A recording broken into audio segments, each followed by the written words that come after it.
Hello, it's Logan here coming into the discussion about Foster's book, Celebration of Discipline.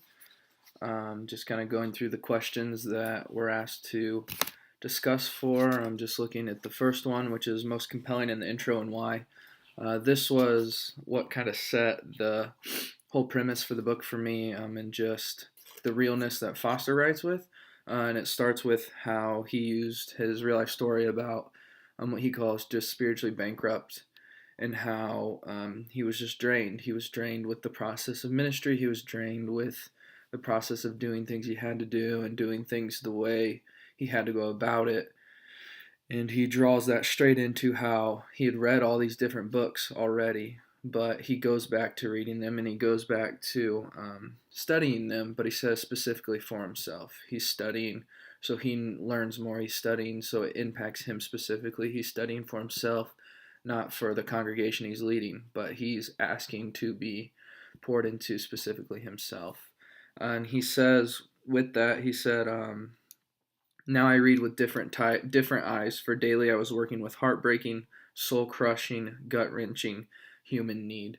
And so Foster himself experiences this deep need, for God to speak to him, this deep need for God to be closer with him, and this deeper need for God to be in communion with him. And that led to a desire. So a desire to go deeper, a desire to read more for his relationship with God, his desire to start new disciplines, his desire to learn better ways to do disciplines.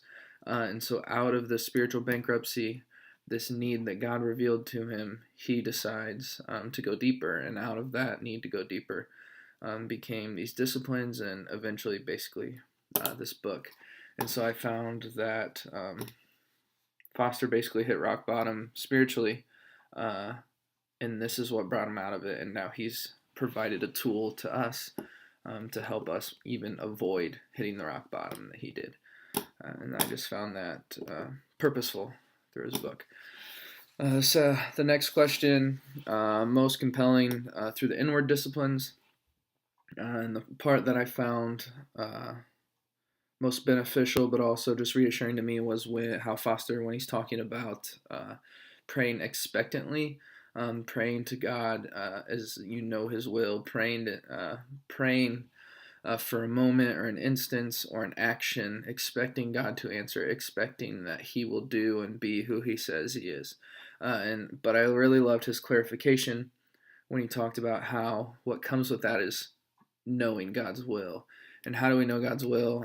Sometimes we can't be 100% sure, but I think Foster laid it out perfectly, saying that when we're spending time with Him, when we're being with Him, when we're listening to Him as well as speaking to Him, we start to better understand His will. And we can better understand His will and what He's saying to us and what He wants to do through us. It makes us pray better prayers, basically, especially in times of need, or when we're praying for others in times of need. If we are in communion with God, in communion with Him and His will, He can reveal to us what He wants us to pray for. And when we pray for those things, and when we know this is from God, we can pray expectantly. We can pray purposefully and expect Him to act and to work in that moment, in the way that we're in the thing that we're praying for, asking Him to do or to provide in. And I was kind of opened up to that idea this summer in an internship in Port Huron, Michigan. But I attended a small group where we did a lot of this listening and asking for what God wanted us to pray for, and then praying expectantly in what we believed God revealed to us. And that was something I wasn't necessarily opened up to completely, because it was always pray for what's on your heart and mind, but then finish with the tagline, if it's in your will.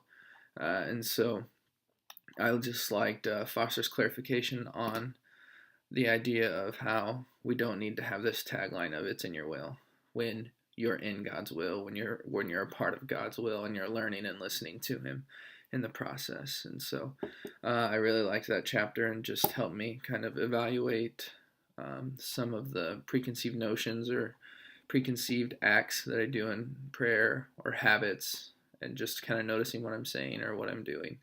And so I really enjoyed that part of his inward disciplines. There wasn't much that I disagreed with in Foster's inward disciplines. I thought he did a good job of clarifying meditation and distinguishing it from other religions' types of meditations and what biblical meditation is. I think he did a great job of that and avoiding controversy within that. And I think he did a good job of breaking down some of the fear and misconceptions that come with meditation. And so I also enjoyed that. But those are just a few of my thoughts on Foster's first 4 chapters, and I'm going to do my post here later on about the second half of the Outward Disciplines, and look forward to getting to watch your videos and hear all of your videos and posts as well. Bye.